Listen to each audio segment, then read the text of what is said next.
जीजा जी। मिल्की तू हमके लगल तुहार बहिन है। कोनो बात नहीं के जीजा जी, सब तो रौरे हा। हाँ हाँ, काहे ना,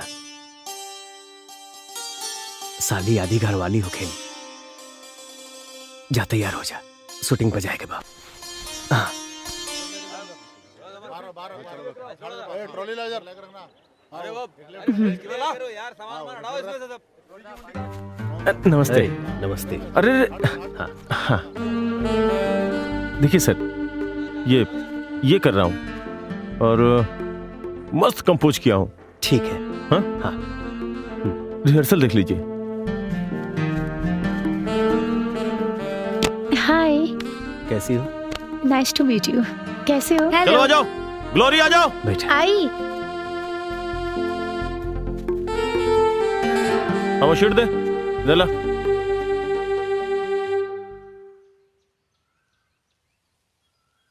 जीजा जी, टॉफी। सर फोन है। हाँ, पहले इनके चॉकलेट तो दे दी सर। हाँ, हेलो। हेलो, कब से फोन करा तानी, बातें नहीं के होत। वो कहा कि सर शर्ट रेडी है। शर्ट रेडी बा, हम बाद में फोन करब।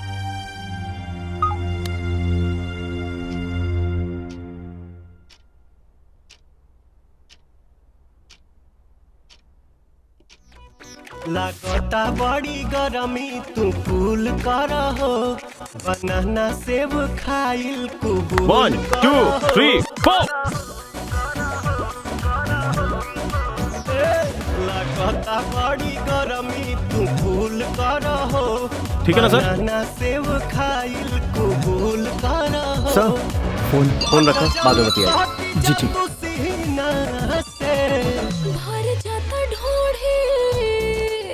कट इट। मैडम भैया अभी शॉर्ट में बाड़न, हम थोड़ा देर बाद बात करवाता नहीं। ठीक बा।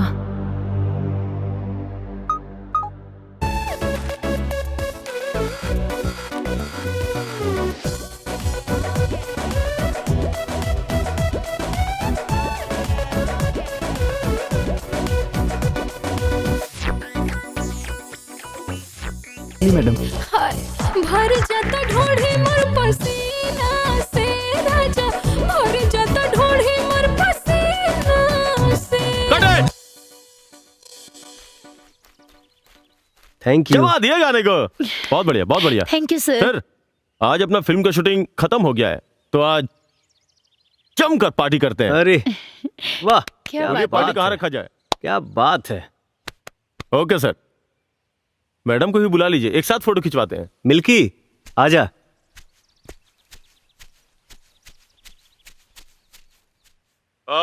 पूरे यूनिट को मेरे तरफ से थैंक यू। एकदम झकास पार्टी होगा आज। वाह। आइए सर। दीदी। हाँ, खाना में का बनी? तू अपन खातिर बना ला, आज हमार व्रत है। व्रत? हाँ, आज करवा चौथ है। ता हमहू भूखब। तू हो भूखबू? अरे इस सुहागिन खातिर होला, शादी ना भइल तका। अपन प्यार खातिर भूखब। प्यार? अच्छा ता के बाऊ जे हमरा बहन के दिल पे हुकूमत करता? हुकूमत बादशाह करेला दीदी, कोनो चपरासी ना। समय आइला पे वो बादशाह के नाम बता दे, ठीक बा?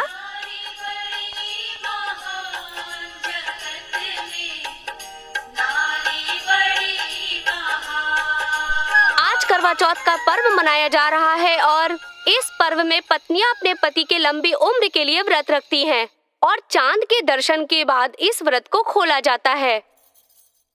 अपना प्यार के हाथ से पानी पी ले लूं?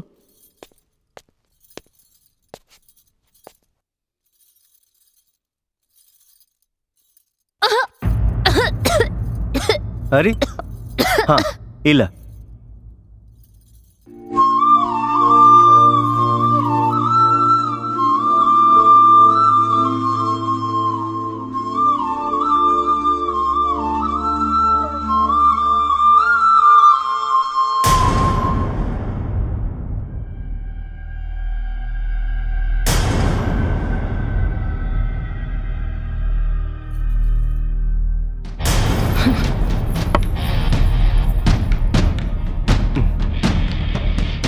कि काहे चल गईली? पता ना।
जीजाजी काहे टेंशन में बानी? का बताई, इतना सारा फिल्म के डेट, गाना के रिकॉर्डिंग, डबिंग, ऊपर से सूप, ये सब टाइम मैनेज करे में तनी दिमाग हैंग होता। इतना सारा ओठ पर लिपस्टिक लगा के का इरादा बा? धत जीजाजी। वाह,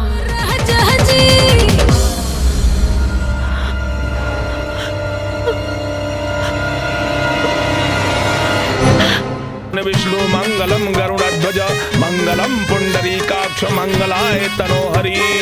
ओम मंगलम भगवान विष्णु मंगलम गरुड़ध्वज मंगलम पुंडरीकाक्ष मंगलाय तनोहरि। विघ्नेश्वराय वरदाय सुरप्रियाय लंबोदराय सकलाय जगद्धिताय नागाननाय सूर्यज्ञ विभूषिताय गौरीसुताय गणनाथ नमो नमस्ते। या देवी सर्वभूतेषु मातृरूपेण संस्थिता नमस्तस्यै नमस्तस्यै नमस्तस्यै नमो नमः। अब विवाह संपन्न हो गया, आज से आप लोग पति पत्नी हो गए।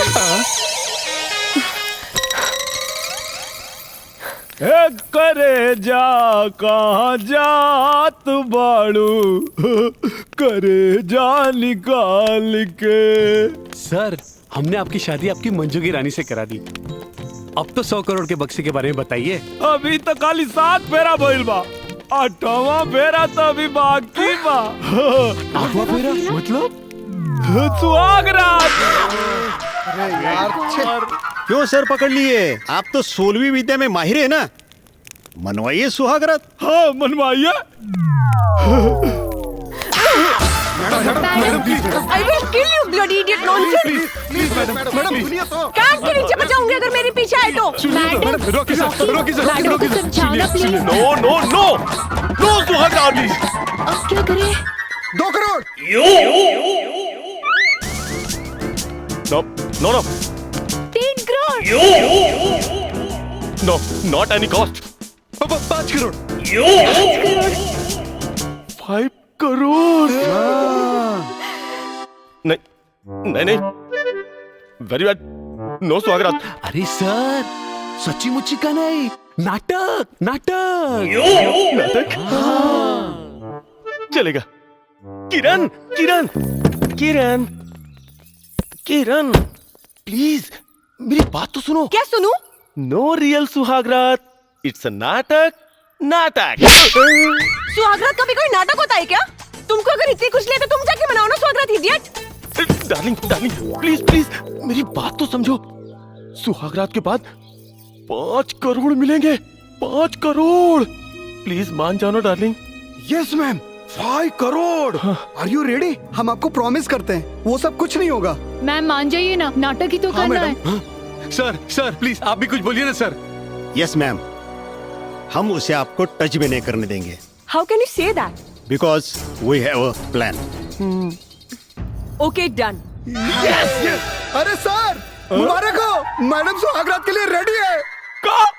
मैडम तैयार बाड़ी। हाँ दोबारा को सर, हाँ सिपाही जी थाना खाली करवावा। और हाँ फोन करके बता दे हमारे गांव जिला नगरी में कि निरहुआ के सुहाग रात होता थाना के कोठरी में। आप हमारे लिए तो वीआईपी आदमी हैं। वीआईपी सुहागरात तो वीआईपी जगह ही होगी ना। मतलब 5 स्टार होटल में। निरहुआ की सुहागरात 5 स्टार होटल में।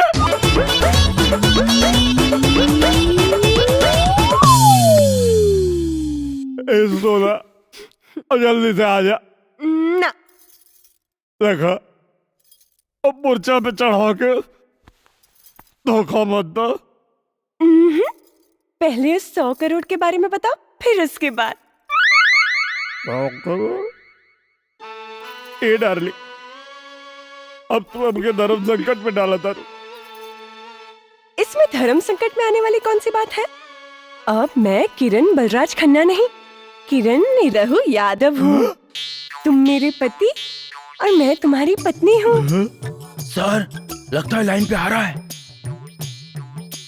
और पति पत्नी के बीच में कोई राज नहीं रहता। हमरा के पते नहीं के का बताई, हमें के कैसे समझाए कि हमके खुद नहीं के पता। हम खाली बियाह करे खातिर कुछ झूठ बोले रहे। क्या सोच रहे हो? कुछ बोल क्यों नहीं रहे हो? सुसु करके आवता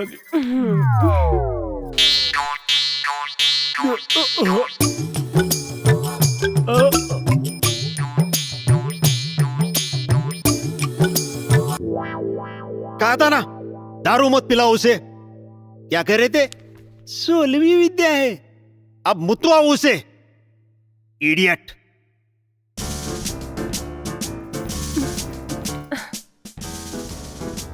सर इतना टाइम? मुझे तो कुछ डाउट लग रहा है।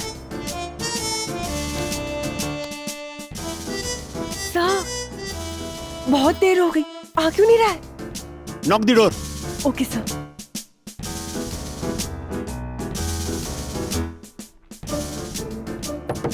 पतिदेव, मेरे प्यारे पतिदेव, निरहुआ डार्लिंग, डार्लिंग। सर कुछ आवाज नहीं आ रही, लगता है लुढ़क गया। हाँ? अरे अब क्या होगा? मूव। सर कहाँ गया वो? सर पूरा होटल देख लिया, कहीं नहीं मिला वो। अरे ऐसे कैसे हो सकता है? ढूंढो सब जगह। यस सर। कहाँ गया वो? हेलो, कंट्रोल रूम मधून मात्रे बोलतो साहेब। व्हाट? मूव।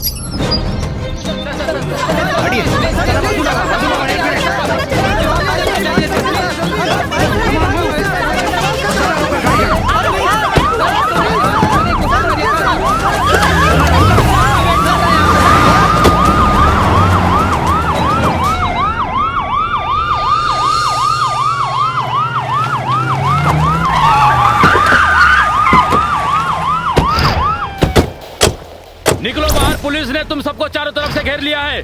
चलो जल्दी, कोई होशियारी नहीं। तुम लोगों ने थोड़ी सी भी चालाकी की तो तुम्हें गोली मार दी जाएगी। साहेब जेकरा के तू लोग ढूंढत बाड़ा वो गाड़ी में ना, कचरा पेटी में कचरा भी न था। Hands up, हिलना मत। बाहर निक।